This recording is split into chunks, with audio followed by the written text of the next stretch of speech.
everyone, welcome back to the deep dive.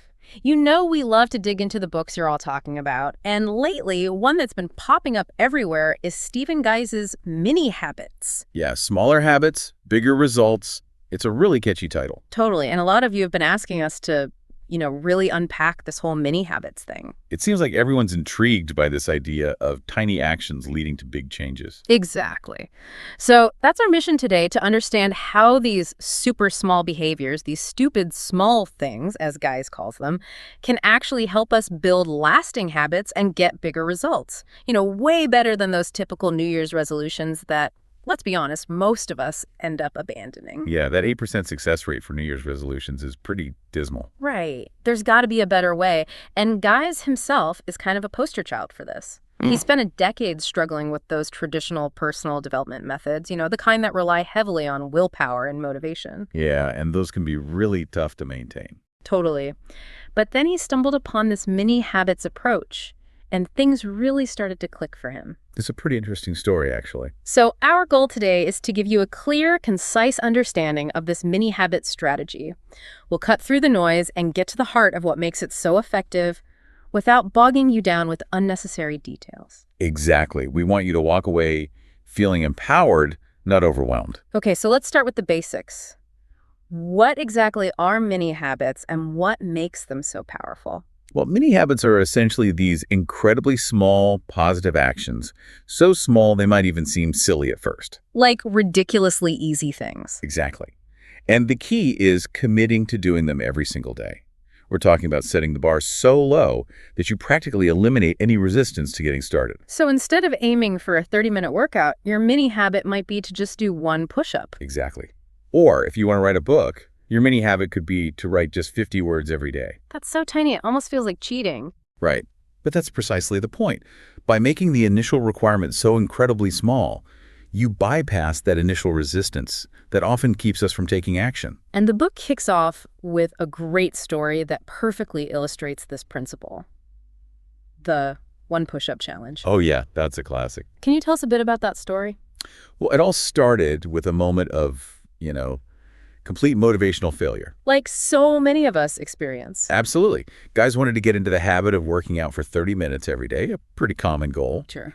But he just couldn't find the motivation to even begin. That feeling of, I should do this, but I just don't want to. Oh yeah, I've been there. That feeling of inertia can be so paralyzing. Exactly. So out of sheer frustration, almost as a joke, he decided to just do one push-up. Just one? Yep, just one. The commitment was so small, so ridiculously easy, that there was no internal resistance. So he kind of outsmarted his own brain's tendency to overthink things. Right. And what he discovered was that one push-up rarely stayed just one.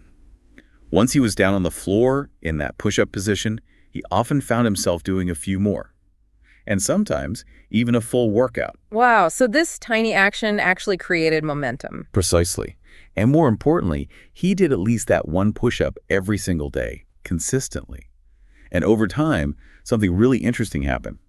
Exercise started to feel like it was becoming a regular part of his life, a habit, without him having to force it. It's amazing how these stupid small actions can pave the way for bigger changes. Right. It underscores the power of consistency.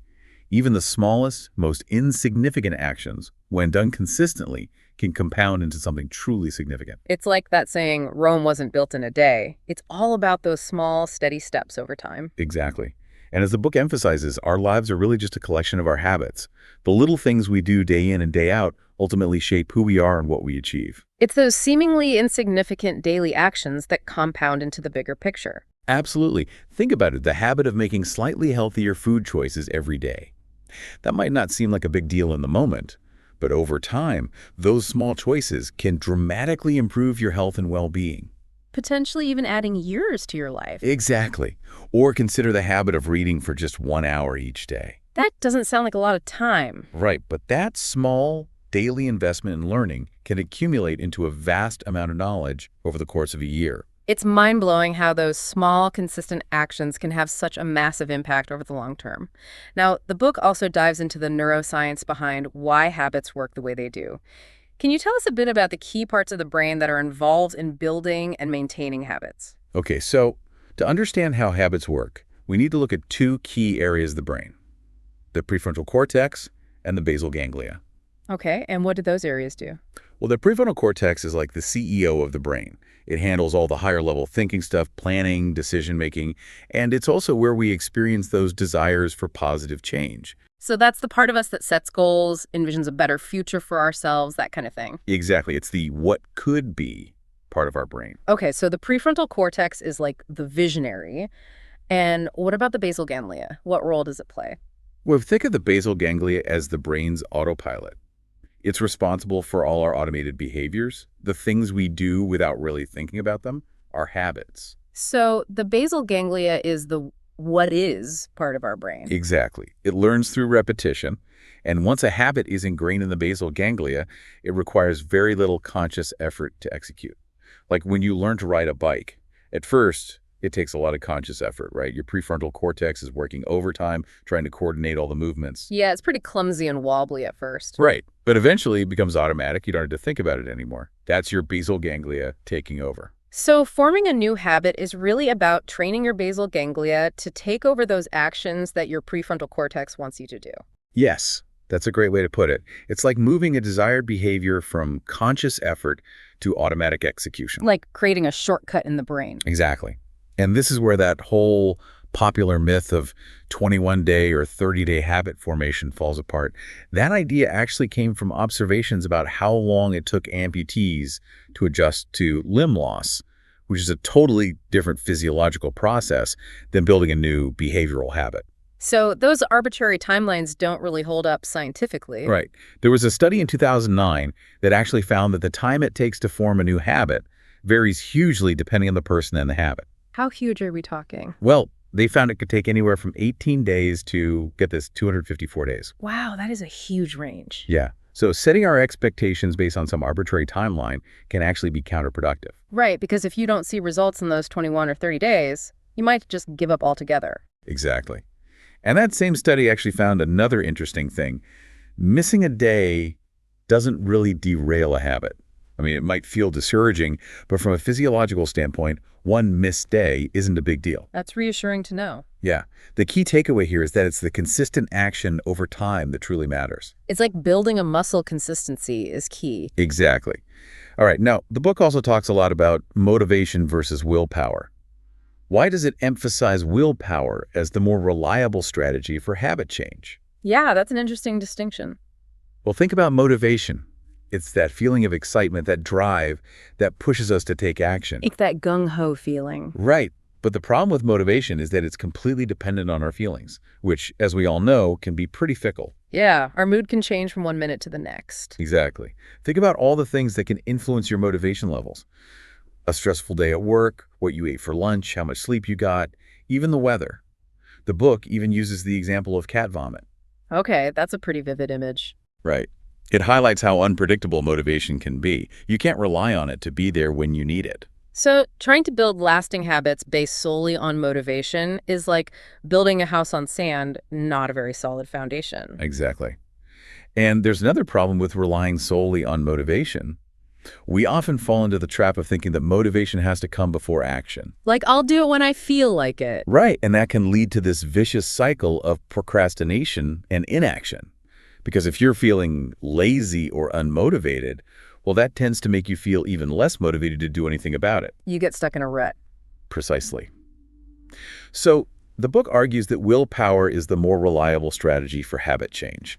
Willpower is that conscious choice to do something, even when you don't feel like it. It's about overriding those feelings of resistance and just doing it anyway. Right. And the good news is that willpower isn't some fixed trait that you're either born with or not. You can actually build it up. Exactly. There's evidence suggesting that willpower is like a muscle. You can strengthen it through practice. Studies have shown that practicing self-control in one area of your life can actually lead to improvements in self-control in other unrelated areas. Really? Yep. For example, they did a study where people were asked to focus on improving their posture throughout the day, and they found that this simple act of self-control actually improved their performance on unrelated tasks that required self-discipline. So just by focusing on something as simple as posture, they were strengthening their overall willpower. Exactly.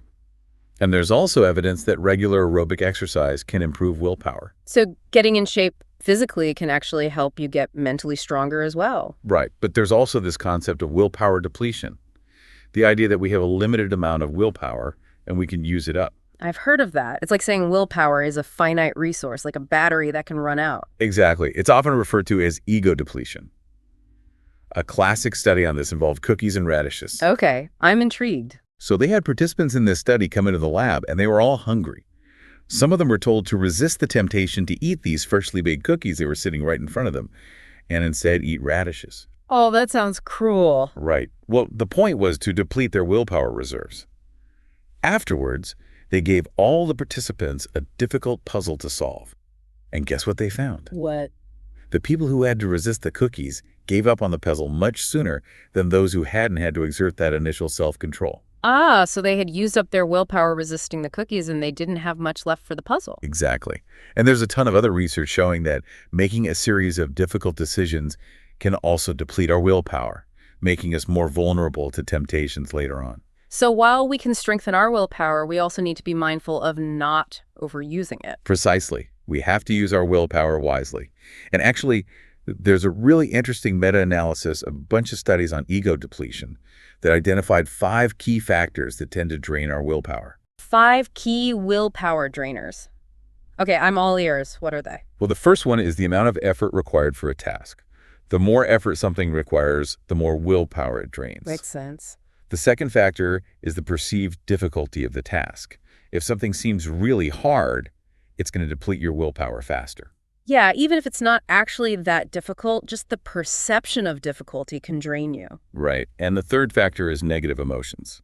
Feeling stressed, anxious, or frustrated can all sap your willpower. Those negative emotions can be really draining. Exactly. Then there's subjective fatigue, just feeling tired or worn out. Like even if you've slept well, if you just feel mentally exhausted, that can affect your willpower. Exactly. And then the fifth and final factor is something that might surprise you. Low blood glucose levels. Wait, you're saying low blood sugar can affect willpower? Yep, apparently so. It seems like our brain needs a steady supply of glucose to function optimally, and when our blood sugar levels dip, our willpower takes a hit. So basically, if you're hungry, you're more likely to give in to temptation. It seems so. All right, so we've talked about how motivation can be unreliable, and willpower, while it can be strengthened, is a limited resource. So how does the mini habits strategy fit into all of this? How does it address these limitations and help us work with our willpower in a more sustainable way? Yeah, that's the big question. Well, this is where mini habits really shine. By making the required actions so ridiculously small, they essentially sidestep all 5 of those willpower drainers. Okay, I'm curious. Break it down for us. All right, so remember the first factor, effort. Well, the effort required to do 1 push-up or read 2 pages of a book is minimal. Practically zero effort. Exactly. And perceived difficulty. Those tasks feel easy, non-threatening. They don't trigger that this is hard response that drains our willpower. Okay, that makes sense. What about negative emotions? How do mini habits help with that? Well, because the commitment is so small, you're much less likely to feel overwhelmed or stressed about it. In fact, because you're actually doing something positive, you're more likely to feel good about yourself, which can actually boost your mood. So it's like replacing those negative feelings with positive ones. Exactly. And because the workload is so light, it reduces subjective fatigue. And you know what's really interesting? Even completing a mini habit, as small as it is, can be surprisingly energizing. It gives you this little boost of accomplishment, which can make you feel more motivated to do more. It's like that sense of, hey, I did something, even if it's just a tiny thing. Exactly. And then finally, because mini habits are so mentally energy efficient, they help preserve your blood glucose levels, so you're less likely to experience that willpower dip that comes with low blood sugar. It's like they're designed to keep your willpower battery charged. Precisely. So mini habits really are a brilliant way to work with our brain's natural tendencies instead of against them. It's like outsmarting those willpower traps. The book also talks about expanding our comfort zone with mini habits. Can you explain that a little? Sure. Think of your comfort zone as this circle, right? It represents all the behaviors and situations that feel familiar and safe to you. Now, when we try to make big, sudden changes, it's like trying to jump way outside that comfort circle. And it feels really uncomfortable being out there. Exactly. And that's why it's so hard to maintain those big, sudden changes. Our subconscious mind resists that discomfort and tries to pull us back into that familiar circle. Back to our old habits. Right. But many habits work differently. They're like taking these tiny, almost imperceptible steps just outside the edge of your comfort circle. Just a little nudge beyond the familiar. Right. And because those steps are so small, they don't trigger that strong resistance. You know you can easily step back inside your comfort circle if you need to. So it feels safe. Exactly. And as you consistently take those tiny steps, day after day, your comfort zone gradually expands. It's like you're slowly stretching the boundaries of what feels comfortable and familiar. It's a much more gradual, gentle approach to change. Right. And it's much more sustainable in the long run. So it's about making the subconscious mind more comfortable with new behaviors over time. Now, another challenge we often face when trying to build new habits is resistance. You know, that feeling of, ugh, I don't want to do this. How do mini habits help us overcome that internal pushback? Well, the book points out that there are really two main points where we tend to experience resistance. The first is the initial hurdle of starting a new behavior. That can be the hardest part. Exactly. And then the second point of resistance is when we're trying to do more than we initially intended. Like we start with 1 push-up, but then we feel like we should be doing 5. Right, and that's when we can start to feel overwhelmed. Exactly. Now, mini habits are really effective at addressing that initial resistance because the starting requirement is so tiny. I mean, how can you argue with doing 1 push-up or reading 1 sentence? It's so easy that it almost feels silly not to do it. You've got no excuses. Right. And often, that first tiny step is all it takes to break through that second level of resistance as well. Once you've started, you might find that you actually want to do more. You've already overcome the inertia, so it's easier to keep going. It's like that old saying, the journey of 1,000 miles begins with a single step. Exactly. But the book also wisely advises that if you do want to do more than your mini habit, you should still stick to small, manageable increases. Don't try to jump from 1 push-up to 20 all at once. That's just setting yourself up for failure. It's about building momentum gradually. Precisely. Now, the book has some great examples of how this works in real life, how mini habits can help you overcome both mental and physical barriers. Oh, yeah. Give us some examples. Okay, so imagine you have the energy to exercise, but you just don't feel like it. I think we've all been there. Right. Well, in that situation, the willpower required to do just 1 push-up is so minuscule that it's usually enough to get you started. And once you're moving, once you've broken through that initial inertia, you might find that the motivation kicks in and you end up doing a full workout. So it's like tricking your brain into action. Exactly. And on the flip side, when you're facing physical barriers like tiredness, the ease of a mini habit makes it much more manageable. Even if you're exhausted, you could probably still muster the energy to do 1 push-up or read 1 page. And sometimes just starting that small action is enough to give you a second wind. Right. The author actually shares an anecdote in the book about how he was able to write a significant portion of the book while struggling with a headache. Really? Yeah, he just stuck to his mini habit of writing 50 words every day. And often, once he started writing, he'd find himself writing much more. That's amazing. It just goes to show that sometimes it's actually harder to not do something when it's so ridiculously easy. Okay, so we've talked about what mini habits are, why they work, and how they can help us overcome some of the common challenges we face when trying to build new habits. Now, how do mini habits compare to other popular habit-building methods out there? What makes them different or better? That's a great question. One thing that's really interesting about mini habits is that they can actually compete with your existing strong habits, those deeply ingrained behaviors that are notoriously difficult to change. Like scrolling through social media for hours. Yeah, exactly. So because the willpower cost associated with a mini habit is so incredibly low, it's like it sneaks in under the radar. It's like a low willpower Trojan horse. I love that analogy. And unlike those methods based on the 21-day or 30-day myth, mini habits acknowledge that habit formation is not a linear process. It's going to take different amounts of time for different people and different habits. So instead of focusing on some arbitrary deadline, mini habits emphasize consistency and daily action, no matter how long it takes. It's about the long game. Right. And another key difference is that mini habits are really effective at building self-efficacy, which is basically your belief in your ability to succeed. Every time you successfully complete your mini habit, no matter how small, it reinforces that belief. It's like, hey, I did it. I can do this. Exactly. And those small wins build momentum and confidence over time. So you start to believe in yourself more. Right. And this is something that other habit-building methods often overlook. They focus so much on the end goal that they forget about the importance of those small daily victories along the way. It's those small wins that fuel the bigger journey. Exactly. The book also highlights the importance of fun and autonomy in habit formation. And this is something that many habits do really well.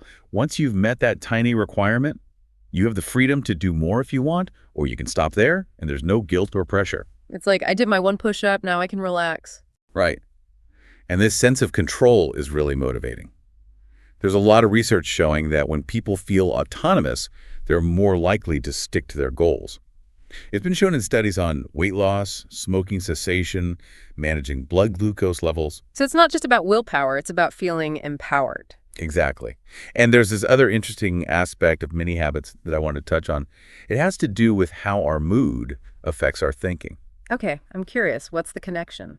Well, research suggests that when we're happy, we tend to think more abstractly, which is great for big picture thinking, but not so great for taking concrete action. It's because you get caught up in the ideas and forget about the practical steps. Right. And on the flip side, sometimes we experience this thing called pre-goal satisfaction. Pre-goal satisfaction, what's that? It's that feeling of, I've already made progress just by thinking about it. Like you get so excited about your goal that you feel like you've already accomplished something. Oh yeah, I've definitely felt that before. Right. And it can actually derail us from taking real action. Because you feel like you've already done something. Exactly. Now, many habits are really helpful in both of these situations. Because they're so small and concrete, they're easy to do even when we're in a more abstract mindset. They bring us back down to earth. Exactly. And that tiny requirement is so small that there's really no logical excuse to skip it, even if you're feeling that pre-goal glow. So they keep us grounded and moving forward. Right. And then maybe most importantly, many habits are incredibly effective at overcoming those feelings of fear, doubt, intimidation, hesitation, all those things that keep us from taking that first step. Because the first step is so tiny, it doesn't feel scary. Precisely. So many habits are like the sneaky little trick we can use to outsmart our own brains and actually achieve our goals. The book also mentions some insane bonus effects that can come from implementing many habits. What are some of those unexpected benefits? Oh yeah, these are some of the coolest things about many habits. So one of the big ones is increased mindfulness. Yeah, when you have this tiny daily habit to perform, you naturally become more aware of that area of your life throughout the day. Like if your mini habit is to drink 1 glass of water every morning, you might find yourself paying more attention to your hydration levels throughout the day. It brings it to the forefront of your mind. Right. And maybe the most significant bonus effect is that mini habits actually strengthen your willpower. Wait, so doing these tiny little things can actually make you mentally stronger? That's what the research suggests. It's like a willpower workout. By consistently exercising your willpower muscle with these small, achievable tasks, you gradually increase your overall capacity for self-control. So it's not just about achieving the specific mini habit, it's about the positive ripple effects it has on your mindset and your ability to manage yourself in other areas of your life. Exactly. Okay, so let's get down to brass tacks. The book lays out 8 rules for implementing mini habits effectively. Let's walk through those. What's the first rule? The first rule is never ever cheat. Never cheat. What does that mean in the context of mini habits? It means you don't secretly expect or require yourself to do more than your explicitly stated mini habit. So if your mini habit is to do 1 push-up, don't tell yourself you have to do 5. So even if you feel like you could do more on a given day? Even then. Because the danger there is that you're increasing the mental demand and you're setting yourself up for potential disappointment if you don't meet that unstated expectation. So it's about setting the bar so low that you're guaranteed to succeed. Exactly. The goal is to build consistency, not to push yourself to the limit every day. You're always welcome to do more. Those bonus reps are great, but they should come from a place of genuine motivation, not obligation. Okay, that makes sense. What's the second rule? The second rule is be happy with all progress. Okay, that sounds like a good rule for life in general. Right, but it's especially important with mini habits. This rule emphasizes the value of simply starting and the cumulative effect of small wins. It shifts our focus away from those big, often overwhelming end goals and towards the positive reinforcement of consistent action, no matter how small. It's about celebrating those tiny victories. Exactly. All right, what's rule number 3? Rule number 3 is reward yourself often, especially after a mini habit. Rewards. I like this rule. Right. Rewards are a powerful way to create a positive association with the new behavior, making it more likely that you'll repeat it. Because our brains love rewards. Exactly. And rewards can also help to replenish depleted willpower. So what kind of rewards are we talking about here? It can be anything you find enjoyable or satisfying. A small treat, a few minutes of doing something you love, even just acknowledging your success and giving yourself a pat on the back. The key is to create that positive feedback loop. To associate the mini habit with something positive. Exactly. All right, what's rule number 4? Rule number 4 is stay level-headed. Stay level-headed. What does that mean in the context of mini habits? Well, it means don't get discouraged if your progress seems slow, and don't put too much pressure on yourself to achieve huge results right away. Remember, this is a long game. It's a marathon, not a sprint. Exactly. The focus should be on consistency and sustainability, not on short bursts of intense effort that lead to burnout. Okay, I like that. What's rule number 5? Rule number 5 is, if you feel strong resistance, back off and go smaller. Back off and go smaller. That seems counterintuitive. Don't we usually tell ourselves to just push through the resistance? Yeah, that's the common advice. But the book argues that trying to force your way through strong resistance can actually backfire. It can lead to willpower depletion and ultimately to abandoning the habit altogether. Because it just feels too hard. Exactly. So if you're facing a lot of resistance, even to your tiny mini habit, the best thing to do is to make it even smaller. Like ridiculously small. Yep, if necessary. The goal is to make it so easy that you can't say no. And often, once you've taken that first tiny step, the resistance will melt away, and you'll find it much easier to keep going. It's like taking the pressure off. Right. All right, rule number 6 is remind yourself how easy this is. Okay, that sounds simple enough, but how can such a simple reminder be so powerful? Well, it all comes down to our perception of difficulty. If we believe something is going to be hard, it's going to feel much harder. But if we remind ourselves how easy it actually is, it can really change our experience. It's like changing the story we're telling ourselves. Exactly. The book actually draws a parallel to Alan Carr's Easy Way to Quit Smoking. The whole premise of that book is that quitting smoking is actually easy, and by repeating that message over and over, it helps smokers shift their mindset and reduce their perceived difficulty. So it's about reframing the challenge. Exactly. All right, rule number 7 is never think a step is too small. That's a good one.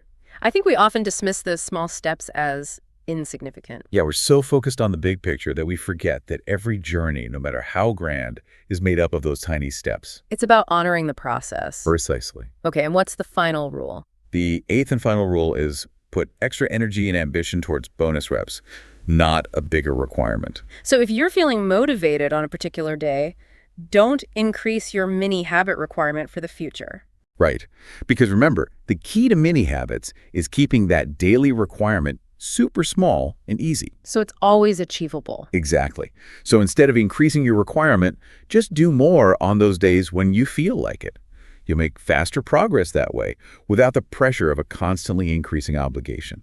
So it's about focusing on taking action and achieving results in the present moment, rather than on some abstract future goal. Precisely. Okay, so those 8 rules provide a really clear framework for implementing mini habits.